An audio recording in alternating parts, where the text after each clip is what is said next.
So guys, this is really incredible. We haven't even all gotten the spring update yet, but Tesla is already working on the next incredible update. By now, you probably know all the features of version 12 and all the incredible updates within the UI. You now have the full screen visualization where autopilot can finally take advantage of the entire screen. You also have maps, direction, and menus all being updated to go along with this larger display as well. Then you also have these incredible new features such as Sentry mode to your phone, hands-free trunk, and the new auto park system. Now all of that sounds really great, but one thing Tesla did not do is they did not clarify which car gets it and which car doesn't. Now it took a little bit of time, but they did eventually clarify to us on a Twitter post explaining which car will get it and which car doesn't, but they haven't really said as to what the reason for it to be. Features such as the one I've mentioned, hands-free trunk and the auto park system, is either available in your car or it's just completely not there. For example here, Tesla hasn't really mentioned, but the Vision auto park system on newer cars versus the older ones are completely different,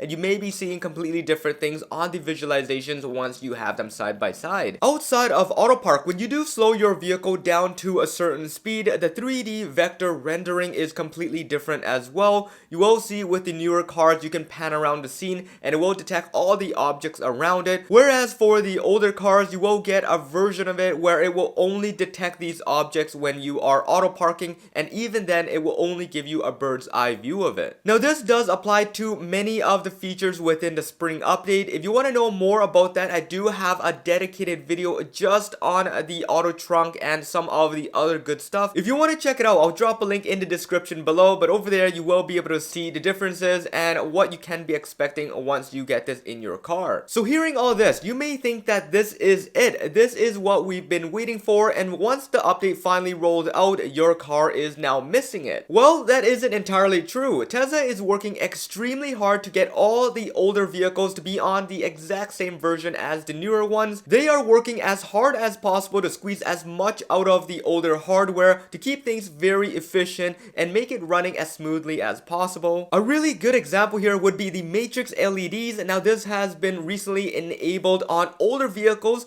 This means that it will be able to do adaptive high beam, blocking out the vehicles in front of you and oncoming traffic. This software was only available to the Model 3 Highlands, but eventually optimized more efficiently and brought down to older models as well. Then on top of that, you also have the auto park update, moving from the standard ultrasonic sensors now to Tesla Vision. This was only available to cars without the ultrasonics prior. This means that the Model 3 Highland and the S and the X. However, now it finally rolled out to the older vehicles as well. And on top of that, you also get the option to select between the different standards, one being Tesla Vision and the other being the parking sensors. So as you can see here, cars that are 5-6 years old, Tesla is still trying to optimize and trying to get the best features on all vehicles at the same time. So don't worry too much if your car isn't the latest and greatest, because most of them will be able to trickle down to your vehicles eventually when things get rolling. So now this leads us on to the main topic here, and this is the next major software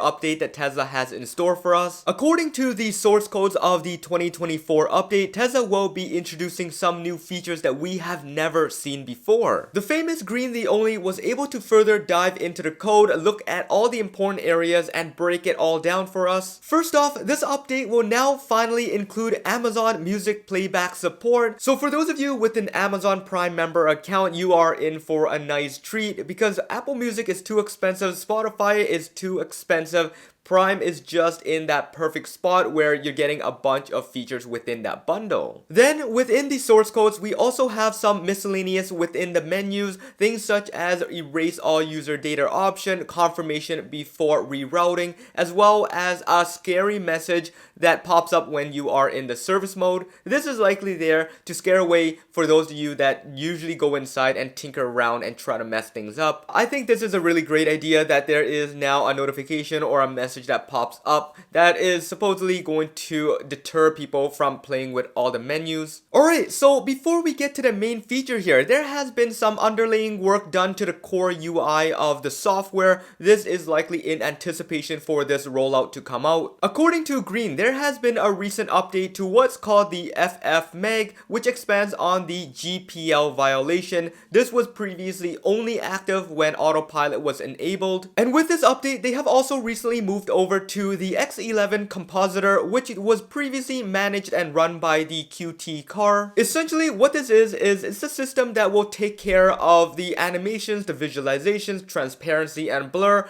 pretty much everything that is running on your display. So now this has been shifted over to its own segment and will be running a lot more efficiently. So with what's going on right now with software update that they are working on, things have been optimized a lot more efficiently, and that means that when it does roll off the line, there is a very high chance that newer cars will get it, as well as all the older models. So now let's get on to the most exciting part of this update. Ironically, this biggest feature here is going to be a feature that you rarely use in your car. This is the voice command or voice activation system built within your Tesla. This is where you're able to navigate the system as well as open parts of the car, all without looking at your display. With the press of the right scroll wheel, you are able to dictate exactly what you want, and the car will respond, hopefully doing the exact action that you want it to do. Well, that's the hope at least, because most of the time I find it easier just to do it yourself on the screen. I personally cannot remember the last time that I genuinely used the system because of how cumbersome it is and how many times it makes mistakes. Most of the time you would be looking at the display anyways to check if it's dictating exactly what you want it to,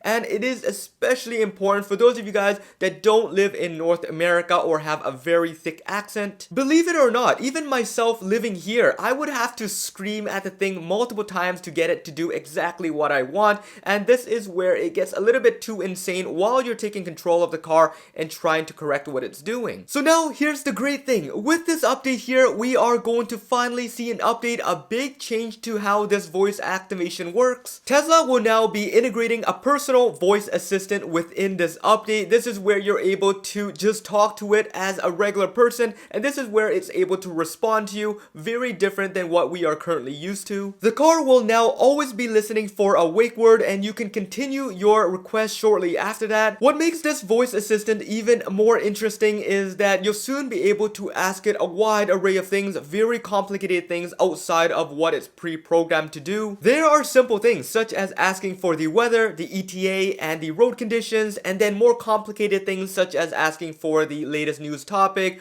cooking recipes, and maybe even doing your homework. All of these things have been teased by Elon some time back when they originally acquired Twitter, and now with the introduction of their new AI assistants, Grok, they will be porting this over to all Teslas, and it will be one of the very first cars in the world that will have its own AI. So yeah, there's tons of stuff happening in the background, and as I've said it, this year is going to be the year for software. We are going to be getting full self-driving updates practically every single week, and then we also have these comfort updates coming out just as quickly as that. Of course, I will be continuing to update you as much as possible on everything that comes out, so make sure you stick around and hit that subscribe button and the bell notification if you haven't already done so, and follow me on X or Twitter at HeyJohnE. Over there you guys can chat with me, DM with me anytime, and I'll try to respond as quickly as possible. Anyways, this should wrap it up for this video. I hope you guys enjoyed it. This is John once again. Peace out.